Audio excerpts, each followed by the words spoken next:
Thank you very much, John, and thank you, Chairman and President, for the invitation to speak. I feel sandwiched by two very appropriate speakers because, as David has said, without Classic we probably wouldn't have had the strong view from NICE in 2006.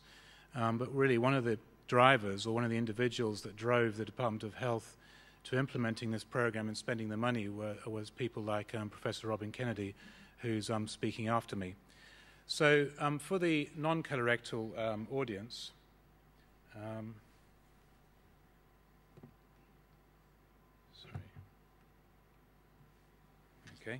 for the non-colorectal audience, the National Training Program for Laparoscopic Colorectal Surgery is an English program. I took over as the lead 8 months into the start of the program in 2008, and I'm going to tell you about the program's background, the structure, and so on and so forth, as you can see. Apologies to the colorectal audience who probably have heard this before, but don't worry, we are in the last year of the program, so the invitations are likely to cease sooner or later. You will have been told already very elegantly by David about Classic and other studies that really showed the benefits of laparoscopic colorectal surgery. Yes, it's just a tool, another way of mobilizing the colon or rectum, but the outcomes are consistently better, particularly shortly post-operative. And that led to the guidance in 2006 recommending it as an alternative to open surgery. It's important to bear in mind that normally NICE guidance has to be enacted by the NHS within 3 months of it being issued. And as I'll show you, that just wasn't possible in 2006. And for that reason, the guidance was suspended for 3 years. And at the recommendation of our own steering group, that suspension continued until 2010. And really back then, as you can see, and as John and David have both said, there was a very poor number of patients being operated on laparoscopically, less than 10% in 2007. And if you look at the map on the right, that was a pretty sketchy survey that we did when I took over to get an idea of what's going on. And out of 164 MDTs in England, only half were offering any significant proportion of laparoscopic colorectal surgery. So it just wasn't possible to offer this as a viable alternative, and something had to be done, and that's where the program came along. At the same time, we also realized through work that has been done through our Department for Research and Educational Assessment, led by George Hanna at Imperial College, and his various research fellows like Danilo Miscovich, Susanna Wiles, and now Hugh Mackenzie, all helped by Melody Nee, that the learning curve is long. And that learning curve is attended by a higher conversion rate, longer operating time, worse outcomes in terms of morbidity, and of course, longer hospital stay. So really something had to be done. We also knew from work again carried out by our colleagues at Imperial that if surgeons undergo mentored training, i.e. they have the presence of an expert in their OR or operating theatre, that the outcomes of those mentored surgeons are equivalent to those of experts if you look at endpoints such as conversion, complications, anastomotic leak, and mortality, hence demonstrating the benefits of mentorship. And that's really where the program came about. We made some major changes and developed a program that ended up having 11 training centres comprising about 35 different hospitals containing expert trainers. And we developed a program where consultants who wanted to be trained had to obtain the explicit support of their own trust through a letter from their medical director or chief executive. We offered various courses, including enhanced recovery, cadaver courses, masterclasses, and wet lab training, before going into a period of supervised training, which could either take place in their own unit or by travelling to that of an expert. And we estimated that we needed to have around 20 to 25 cases, which we'll come back to in about, hopefully, 6 months, but more often in some cases about 12 months to conduct that. At the end of that, there would be a process of sign-off followed by solo training, and I'll talk through all of that. And this would take in total of about one to 2 years for an individual to go through. And each of the stages, again with the help of our superb department at Imperial College, has been accompanied by a rigorous assessment, and that allows me to stand up here and give you all sorts of information about the program and underpins all of the academic output from the program as well. But really the program is centered around the process of hands-on training, the presence of an expert like Tom Cecil. This is actually a Lapco Train the Trainers course. Tom Edwards is now in Taunton, but was now a fellow during that particular course.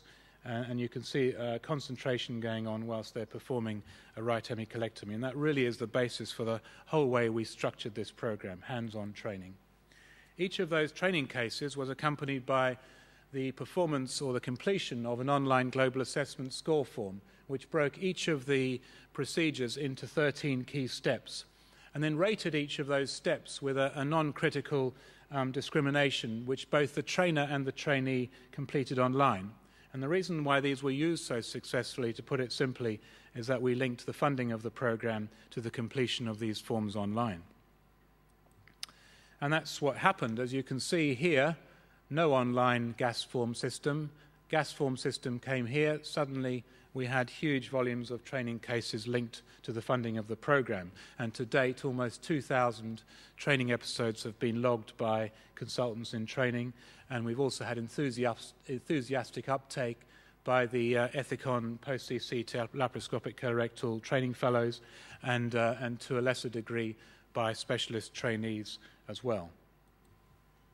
And the system allows us to generate very elegant cumulative sum plots of proficiency gain curves. And what do they tell us? Well, they tell us that the elements of laparoscopic colorectal that you would expect a consultant to be familiar and comfortable with, such as theatre setup and exposure and anastomosis, some of which, of course, are performed extracorporeally, that the learning curve flattens out very early on, indicating that the skills of competence and proficiency are acquired rapidly in only a few cases. On the other hand, the very much more challenging parts of the procedure, all of which we're familiar with, such as mobilization of the flexure, particularly the splenic flexure, and mesorectal dissection, the learning curve arguably is only flattening out after about 25 cases. And again, for elements such as vascular pedicle division and mobilization, again, takes up to 20, 25 cases before trainees are becoming familiar and comfortable with those elements of the procedure. This is a new graph we generated just to underpin what we know already, that right hemicolectomy tends to be easier with an earlier flattening than left-sided or high anterior sections. And these are the clinical outcomes. So each time a case is performed, the person performing the case also does a post-operative field, and we harvest that data and show that we have an overall complication rate which is acceptable of 15.8%, low conversion rate of 5.0%, and so on and so forth, median hospital stay of around 4 days. You'd expect this because these are cases which have been appropriately, in most cases, selected for the purposes of training. By agreement between the trainer and trainee, the trainee then enters the summative assessment or sign-off process, performs and selects 2 videos, preferably a right and a left colectomy, and submits them to our team at Imperial College, who take off all the identifiable data concerning the patient and the surgeon, and then submit them to 2 blinded assessors, who then have a look at them, complete a structured assessment form, and return that to Imperial College. These are the assessment score forms. They're also accompanied by free text as well, and they assess both task-specific and generic skills. And just to highlight one particular area, manipulating the small bowel, one end of the scale, hazardous uncontrolled movements, or strategic and intelligent adjustments by the non-dominant hand. At the moment, we have a total of over 70% of our program trainees through the training process, and that number's coming down altogether. Those figures are actually a month or 2 out of date. So we now have 38 consultants still in training out of a total of 133.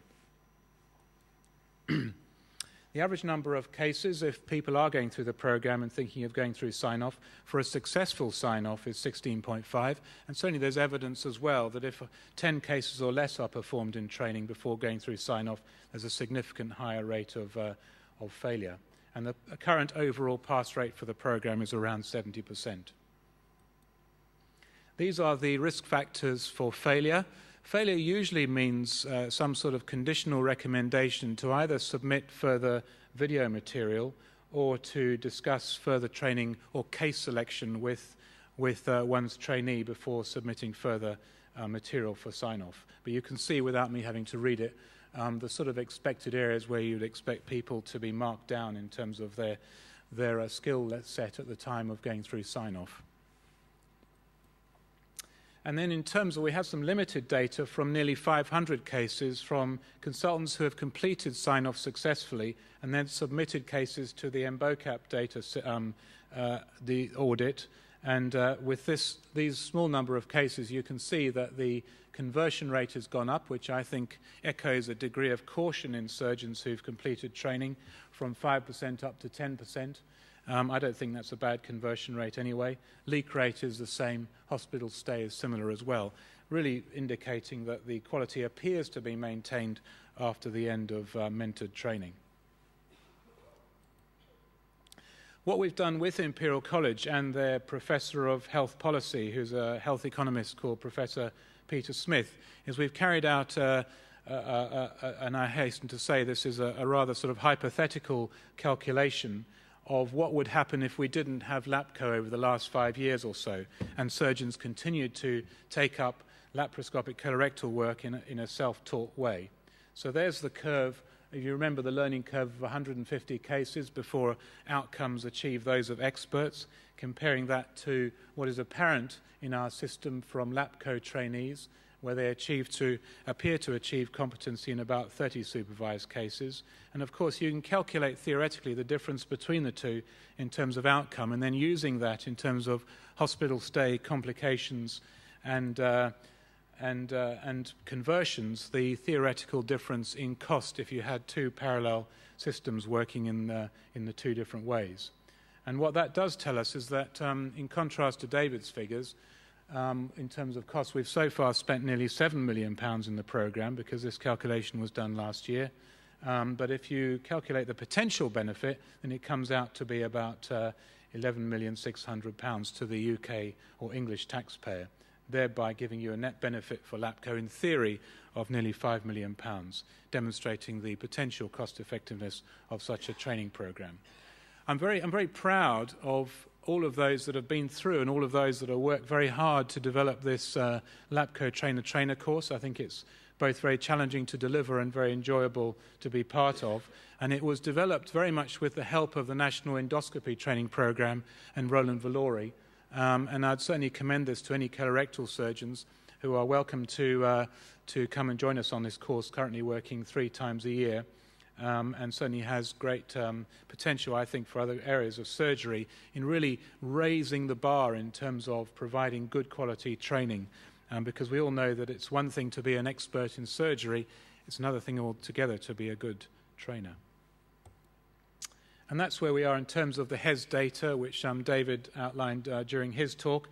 Again, I don't take all of the credit for this in terms of Lapco. We must also credit the immense work done by the fellowship system and the fact that many trusts have employed surgeons with existing skills already to make sure that they didn't miss the bandwagon.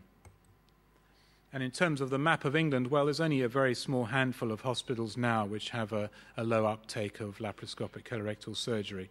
So apart from the surgeons that are still in training in the programme, pretty much our work is done.